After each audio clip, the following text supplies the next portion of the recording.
Israel, yung kanilang sabi nito, huwag kayong magmamahal.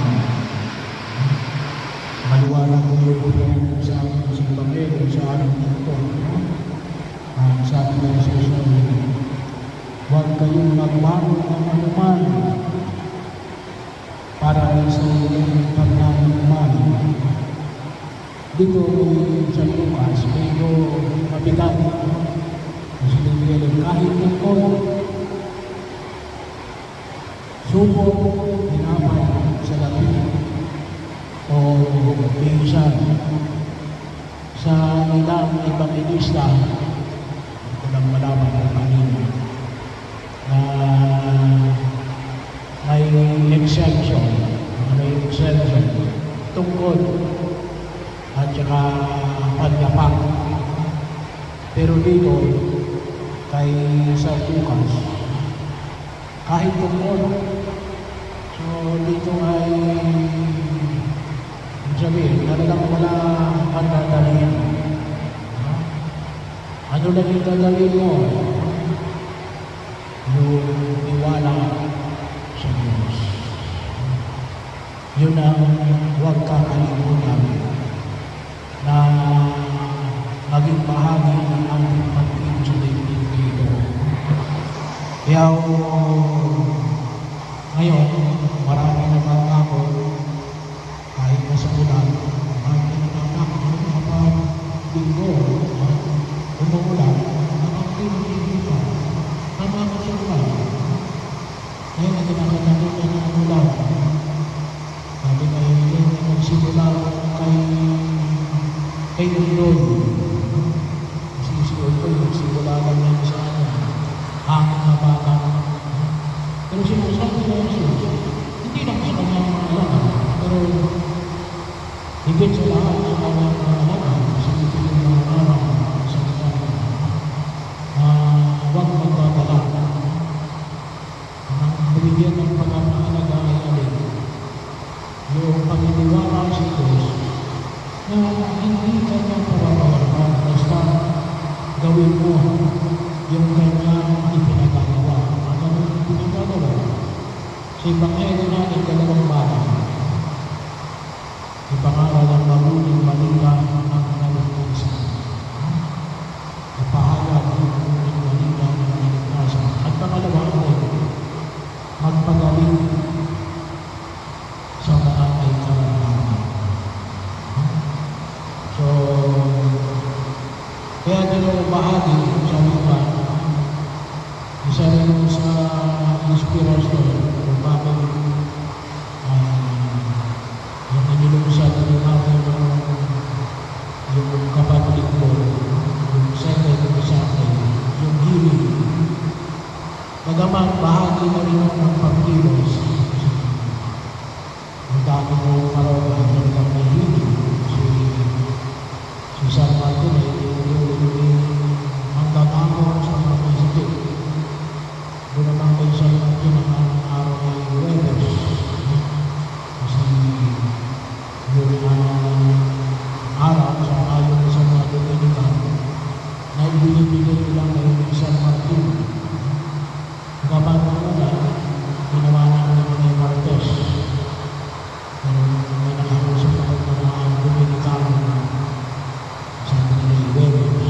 Pero yun, huwag namin kalimutan, isa yun sa pangyari, hindi lang pangaraw ng mga Dominican. Pati kagaling na ng uri ng karamdaman. Kasi ito ay sumasak lang o kumakatawan saan yung triumph of goodness over evil, restoration, salvation. Pero hindi sa lahat, makita namin yung tiwala. Yung tiwala. Sa Ebanghelyo natin ay nasa unang pagbasa ng Ebanghelyo. Wala sa aklat ni Esdras.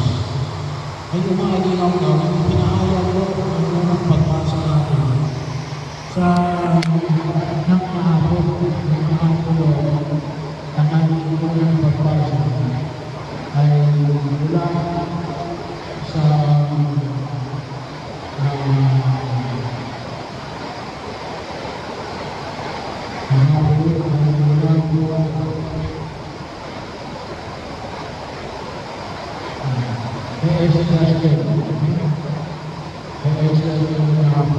Pero binanggit ko yung si Haring Darius. Dito, ipinakayo ko yan. Hindi na pinanggit si Haring Darius, pero ang dati ko sa ulang pagbansa ay ipinanggit ni Ezra Story. Sabi na kaya Diyos ko, hindi ako makatingin sa dahil sa kahiyagutan ng kasamaan namin suko sa namin.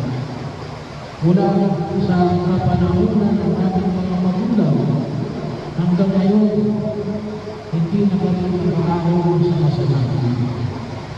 Dahil ito pagkain namin kami, ang aming mga hari, ang mga saserdote, ay binayahan ng mabihaw. Binayahan sila mabihaw, patayin, gawin, at ibigay sa kanila ang iba't ibang mga. Lalong-lalo na kasi ito yung Babylonian exile. Hindi ng exile sa Babylon. Sa ulit yung Babylon, tinapos. At ngayon, kahabagan ninyo kami, nilugin niyo may pinakamatira sa amin, at ulit binigyan ng buwan sa lupain ito na iyong ibinangin. Muli ninyong isiningan sa amin ang iyong pagtingin, at binigyan kami ng pagkapanakot makahahon sa pagkakanapin. Naging alipin na kami. Bagyo, talagang naranasan ng maging alipin sa Egypt, alipin sa Babylon, at sa ibang mga bansa. Na malumang panahon, dahil hindi mo kami pinabayaan, hindi mo kami pinabayaan. Pinuraw ninyo ang kalooban ng hari ng Persia. Sinihari ang Persia. Yun, si Haring Darius na pinangalan namin kahapon. Ano ba yung ginawa ni Haring Darius? Anong sabi ito? Kaya binigyan kami ng pagkakataon na itayo ulit ang inyong templo. Kasi nga, yung templo na ginawa ni Haring Solomon ay sinira ng nang sila ay sinakol ng Babylonian Empire. Pero, noong ang magkalaban ng talaga si Babylon at Persia, Iraq at Iran. So sila ay biyag ng Babylon o ng Iraq. Kalaban ngayon ng Iraq at Iran. So nanalo ng Iraq o Persia. So sila ay exile sila sa Babylon. Ano ginawa ng Persia? Pinabalik sila sa Israel. At pagkatapos na sila nakabalik sa Israel, si Darius sa hari ng Persia ay nagpatayo ng templo ng Jerusalem, yung tinatawag natin Second Temple of Jerusalem. Mas pinata rin sa tawag natin Herod's Temple. Kaya kapag narinig yung Herod's Temple, yun din. Pero ang unang nagpaayos daw ay si Hari Darius, ang hari ng Persia. So, ginawa yung pera sa tax na mula rin mismo sa Israel, mga Israel. No? Pero, kung sabi nga natin, pwede namang hindi gawin yun. Pero, kung sabi niya rin yun, hindi mo kami pinabayaan. Hindi mo kami pinabayaan kasi inumaw mo ang hari ng Persia. Para may kayo Nanananiwala. Kasi simbolo yun eh. No? Simbolo yun ng mga Israelita. At ayusin ng kasalanan para makapagilahan kami tiwasan sa una at sa Jerusalem.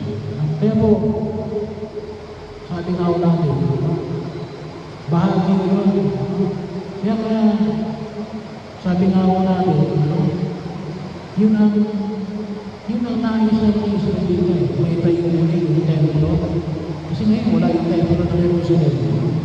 Yung the whole compound ng kinalalagyan ngayon ng templo ng Jerusalem, ang nakatayo ngayon doon ay yung mosque ng mga Muslim. Kaya hindi yung konflikto doon ay lumalalim. Hindi yung mahigit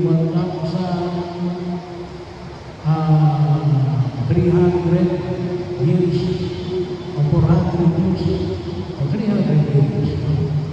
1,290 years. Kasi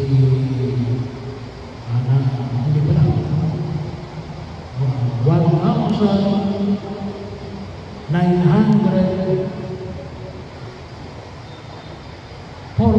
years. Kasi nasira yung templo ng Jerusalem noong 75 AD. So for almost 2,000 years, wala yung templo ng Jerusalem. Ay bahagi yung magkakataon na kung saan yan. Gusto nila ngayon muling tayo yun. Pero, well, ibang usapan. Pero yung ipinahayag ko rin sa mga propeta ay sinasabi. Yung maliwanag na hindi sila pinabayaan. Kasi bakit? Pwede pa nang gamitin ng Diyos. Ang isang hari ng isang mananako para may tayo muli ang templo ng Jerusalem. So, ipinapahayag ng Israel na mahalaga ulit yung pagtitiwala sa Diyos. Hindi ko kami yung dalawa. Dapat huwag natin kalimutan. Huwag natin kalimutan yung dalhin